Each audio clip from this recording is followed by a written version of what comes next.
Here, white wants to castle long, so we can bring the bishop back to f3, curtail the king from castling, then bring the knight back to d4, go e5 and queen h4. It's over. Too many pieces in the attack. You can do it in whichever way you want. Any questions?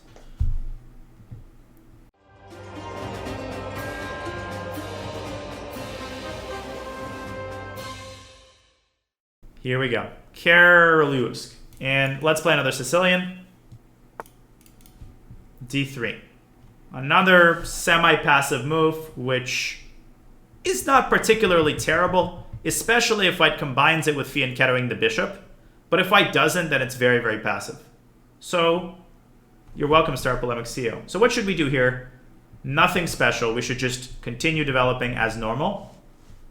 And the move is knight c6.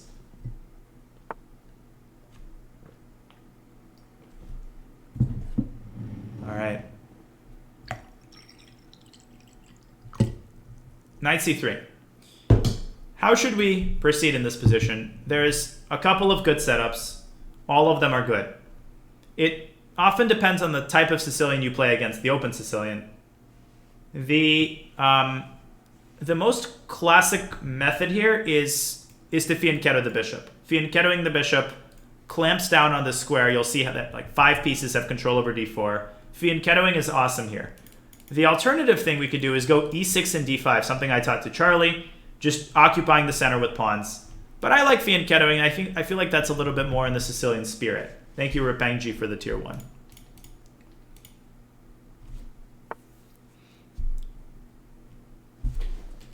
All right.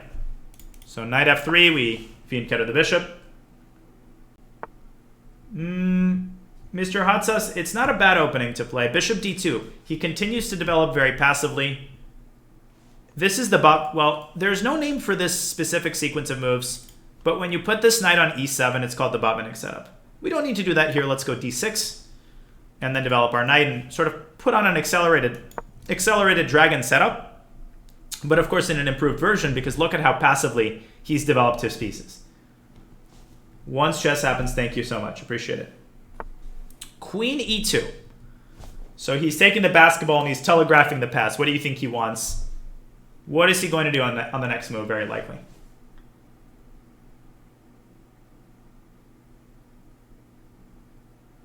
Well, he's probably going to castle. He's probably going to castle. Maybe he'll play e5, but that's not dangerous. We're in control of the square. We're in control of the e5 square. Bring it on, boy. Bring on opposite side castling, my man. Because guess what this is? This is a bishop. It's staring right into the teeth. Okay, g4. So he starts by attacking or making motions to attack our king. And at this point, and this is going to be hard for me to explain, but I'll make an attempt. You might be looking at this position through your own lens and say, well, white hasn't done anything particularly bad. White's developed his knights. Okay, he's developed his bishop a little bit too passively. What's the big deal? Okay, he's put his queen out on e2. What's the big deal? Well, the thing is, it is a big deal. Because we have developed very actively in a way where our pieces are coordinated and we're already castled. Whereas he has not developed in a way where his pieces are coordinated. The bishop is not developed. He's not castled yet. And by pushing g4, he's multiplying the amount of weaknesses that he has. So in my mind, I'm already basically looking for crushing ideas. I'm looking for ideas that are just going to take the hammer down and basically ban him. So what ideas might those be? There's a couple of ideas that bring you on the path to that. The classic that some people have proposed is to go rook to b8 and then push the b pawn, b5, b4, dislodging the knight and widening the bishop's diagonal. Another idea is to sacrifice on g4, but I think that's maybe a little bit premature. But guess what? Let's try it. I want to show you guys what happens when you go a little bit crazy in these types of positions. Let's play knight takes g4. Maybe it's unsound, but guess what? Whose stream is this? Oh yeah, mine. That's right. That's what I thought. Just kidding. Bishop takes g4. And you bow to the supreme leader here and on the Discord. Okay, bishop h3. So what often happens when you play in this kind of style is that your opponent buckles almost immediately. We have a pin against his knight. As I've told you guys before, what defines whether a pin is dangerous? Primarily, it is whether there is a pawn which protects the pinned piece. In this case, there isn't. In fact, there's a queen on e2, it is vulnerable. And as a lot of you guys are saying, knight d4 is the best move. It doesn't win the game. He can take our bishop and get 3 pieces for the queen. That's a lot of minor pieces. But remember that we've also taken 2 pawns, and his king is going to be very much exposed because the pawn cover around it has been blown open, and we'll still be able to maintain our fianchettoed bishop. But 3 pieces for a queen is often really, really bad for the queen in certain situations. I can show you guys a very memorable example from one of my games where I went for a position where I had a queen, thinking, I have a queen for 3 pieces, I'm gonna crush him, and I just got totally wiped off the board. Swindled a draw in the end, but there's a funny story associated with that game as well.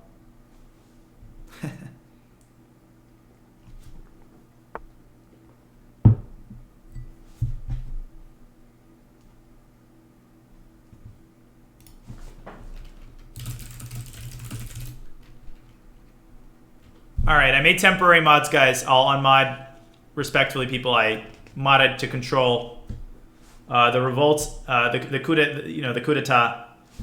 But we'll discuss more mods afterward.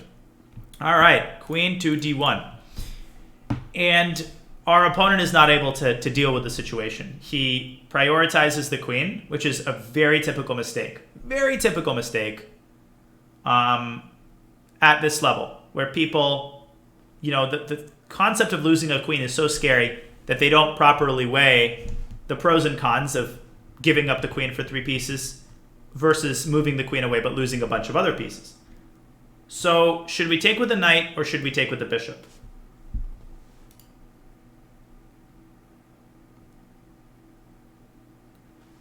A lot of you are saying bishop, some of you are saying knight. Both moves are okay. Knight takes f3, the king will go to f1. If you look very carefully there, what would be the best move? We are going to take with the bishop in just a second, because that wins the rook. But if we were to take with the knight, yes or yes, after king f1, you would have only one good move in that position, which would be not knight takes bishop check, because then the queen could just take the knight. Not knight takes d2 check, but knight h2 check, discovered check, rook has to take the knight, and then you take the queen. But then white would have 2 pieces for the queen.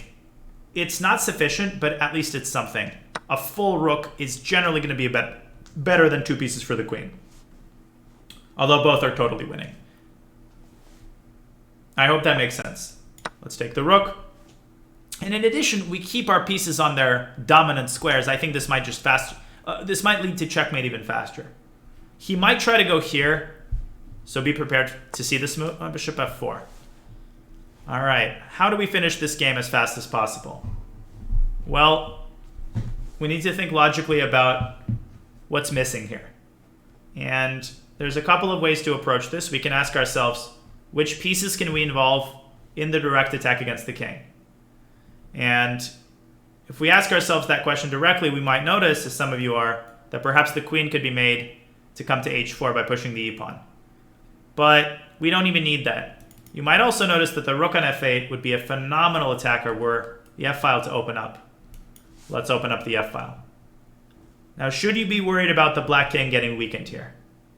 Who can answer that question to me? Why? Well, obviously the answer is no. Conceptually, why should you be totally okay with making a move like f5 in this position? Well, because you're up a rook, Daniel, obviously. But what's the more involved conceptual reason? Yeah, so white is nothing on the king's side, right? White is no beef. You're alone in your house, whatever. You can do whatever you want. You can put the movie on loud. White doesn't have any firepower.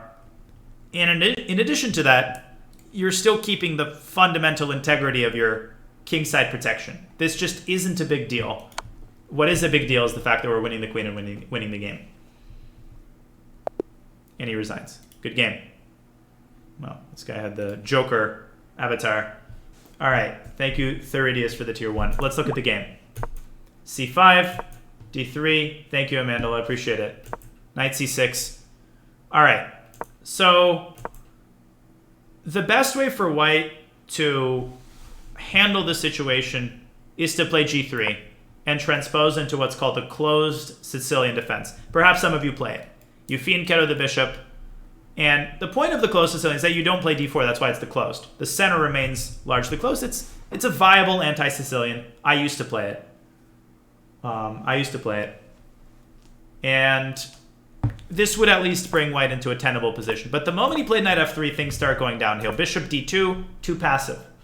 Just that this bishop is not doing enough. So if you were to develop this bishop, maybe bishop e3, maybe bishop f4, somewhat better developing moves.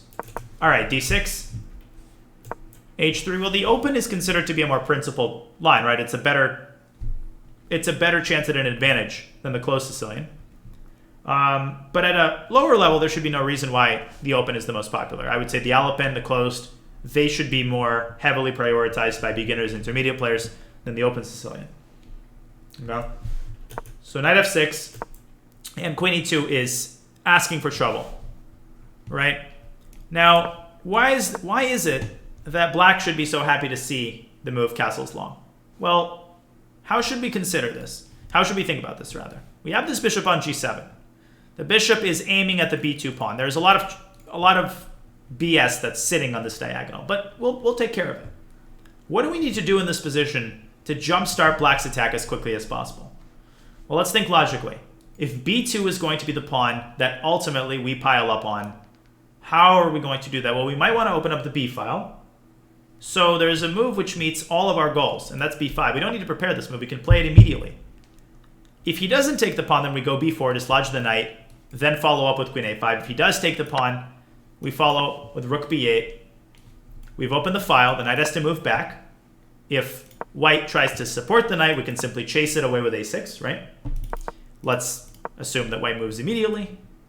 And now queen b6 comes with tremendous effect, threatening checkmate. If white pushes the pawn on b3, the moment a move like this is made, it creates holes. This is what a lot of people struggle with, the concept of being flexible when you're attacking. You've done the last three things to attack b2. White has gone b3. The goal of the attack is no longer to attack that pawn. It's no longer there. You have to adapt to the change in circumstances to see how the circumstances have changed, and that dictates the next course of the attack. So notice that the dark squares have been weakened, primarily these squares. What should we do about that?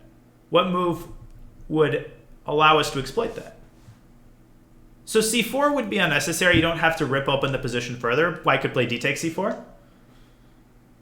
We look for the lobster, sort of the lobster pincer. Boom. I like queen b4. Even queen a6 is kind of cool. We try to get to a3 with a queen, b4 with a knight, and then something is going to come with checkmate. There is too many threats here. This is absolutely crushing. So is a5 significantly weaker than b5? Yes. A lot of people consider pawn storms as this monolithic thing where you've got to move all three of your pawns at the same time.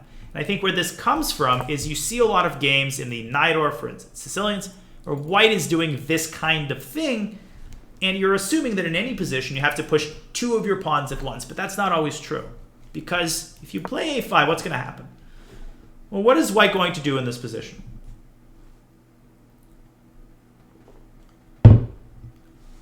There's a couple of things which are wrong with this move. The first is that white can actually play a4 and say, good luck playing b5 now, sir. If you do play b5 and I play knight takes b5, this knight is sort of on an outpost. You'll get this knight off eventually, but it will buy white time with which he will begin his own attack. Right? You got to always tie it in. You don't have infinite time. The other thing is that even if white doesn't do anything and then stops you with a3, you've just spent two moves making very questionable progress, actually kind of locking up the queen side. And there's really no reason why you should have done that. So what you need to understand is that the point of most pawn storms is to open up avenues for your pieces. There are two conclusions which stem from that.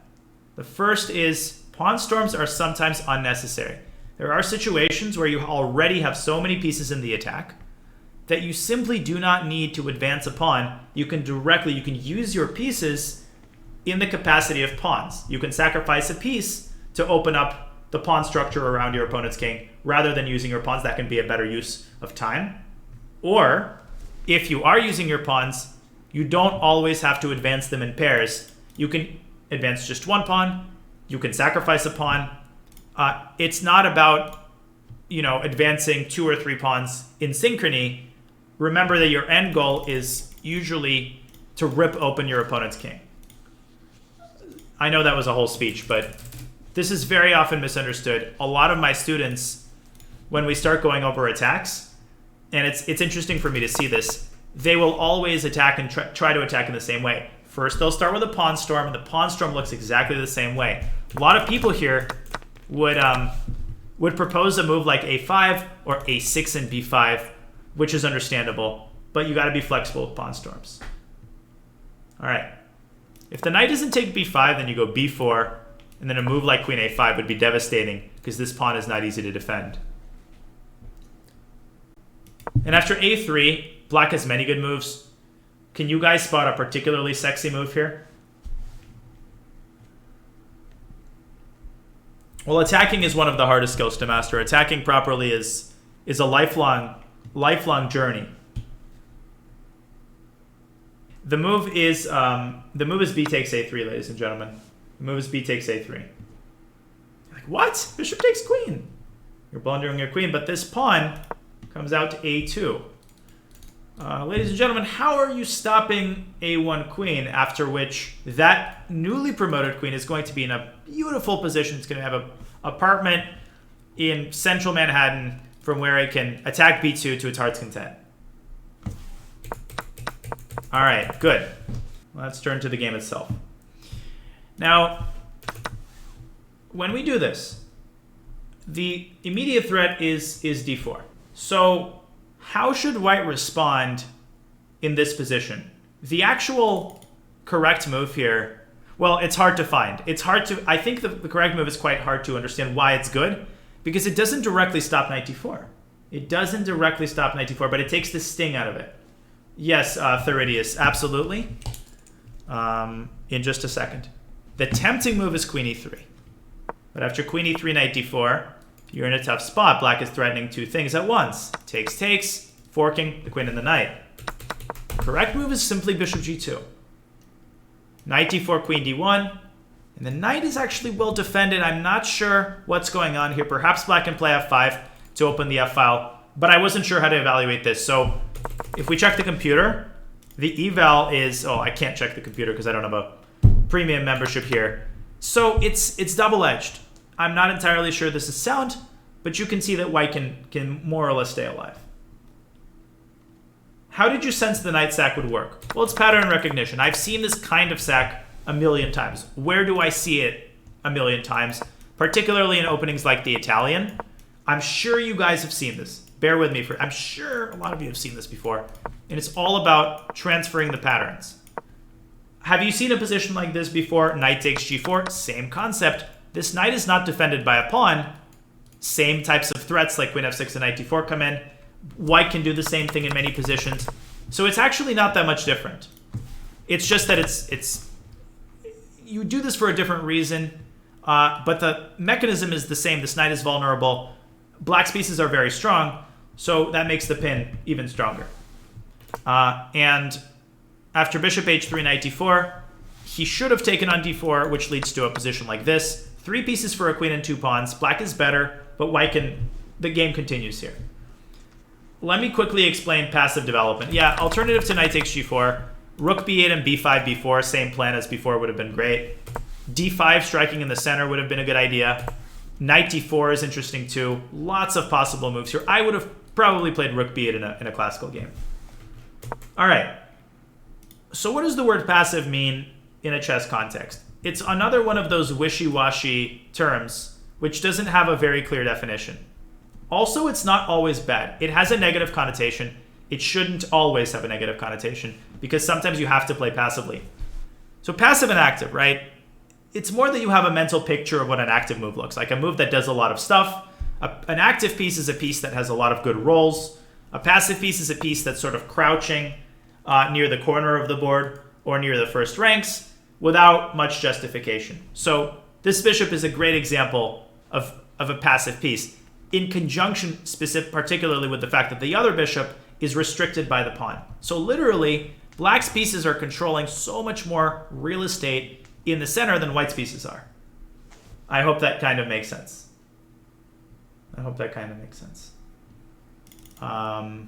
And I'll flesh this out more in the future, but I want to first show you guys an example of where I misjudged a situation where I could grab my opponent's queen for 3 pieces and got absolutely crushed as a consequence. Except I drew because of a miracle, but that's less important. So a quiet move, yes. So they're 2 completely different things. A quiet move is a move that doesn't pose an immediate threat, generally speaking. A passive move could pose a threat, although oftentimes they don't. A passive move refers to the quality of the piece, if that makes sense, whereas a quiet move refers to the quality of the move and what threats it creates. Quiet move doesn't tell you much about the piece that you're moving, but rather what you're threatening. Passive/active tells you not so much what you're threatening, but rather the quality of the piece, the position of the piece. That's maybe a good way to think about it. All right. A quiet move could be passive, or a quiet move could be could be active. They're on 2 separate planes. A couple of stories in relation to this game, which was played in 2010 in Budapest. This tournament was a nightmare. Well, it was a good tournament, but it was also a nightmare. So, 2010, I hadn't been to Europe that many times. I was a FIDE master. My rating was 2403. But I didn't have any IM norms. So I hit 2400 before I got a single IM norm. Not like some of these kids now. So I'm flying to Budapest, where there's a very famous tournament called First Saturday. It's a norm tournament. It's conducive to getting a norm. And I'm at the airport with my mom, and we're checking into the flight. And we hand the passports to the ticket agent, and he looks at the passport and looks at us and says, excuse me, but your passport's expired.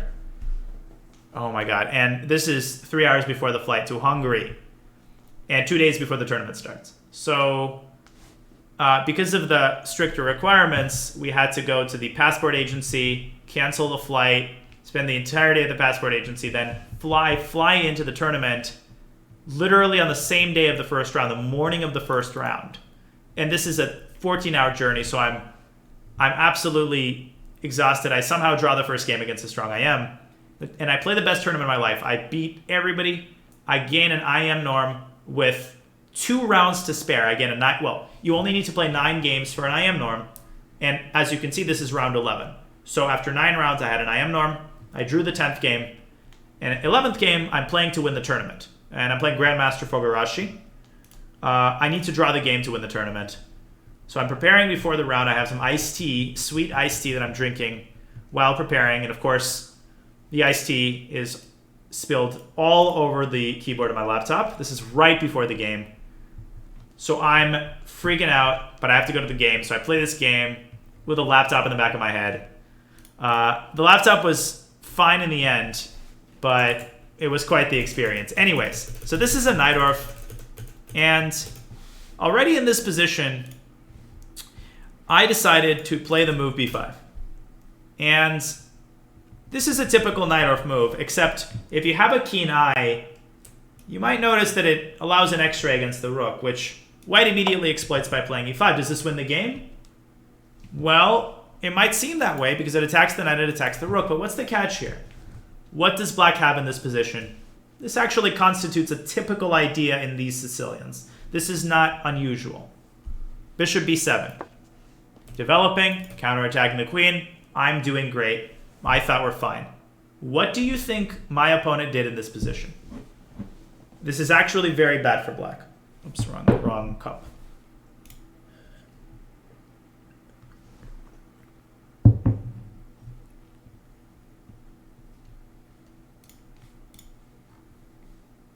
Okay.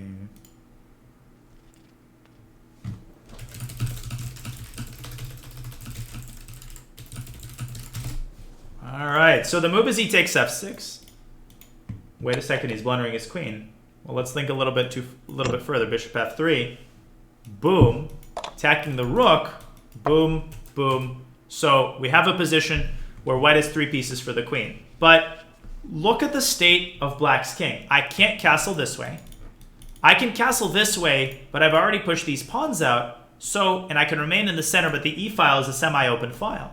So no matter where I go, white has 4 minor pieces. That's so much stuff, more than enough stuff to essentially massacre black's king wherever I go, or don't go. And what happens is that I try to put out this little pawn shell. My opponent breaks it down so easy. I mean, look at this square. And we get, I mean, this is the worst position of all time. Look at the domination of the 3 pieces against the queen. By an absolute miracle, I created insane chances in typical Naroditsky style. I played the move rook c3 here, trying to sack a rook to create chances, and I drew the game somehow. That's less interesting. My opponent blundered in the end. But I just wanted to show you guys that 3 pieces for a queen is a very interesting imbalance, which needs to be evaluated on a case-by-case basis. That's the conclusion here. Anyways, no respect for the dark squares at all, folks, at all. All right. Phenomenal. Did he take the rook? No, he did not. He did not take the rook. But let's go back to the speedrun. All right. So that's basically that. Once he didn't take the knight, the game was over. Bishop f3, bishop h1, up a rook, and winning the game. Any questions about the game? Well, the 3 pieces can work together. They can cover more squares than the queen. They can cooperate better in an attack. It's a combination of things that taken together can make them overwhelm the queen quite easily in certain positions. So, had he not blundered his queen and taken on f5, what should we take this pawn with? What should we take this pawn with, ladies and gentlemen?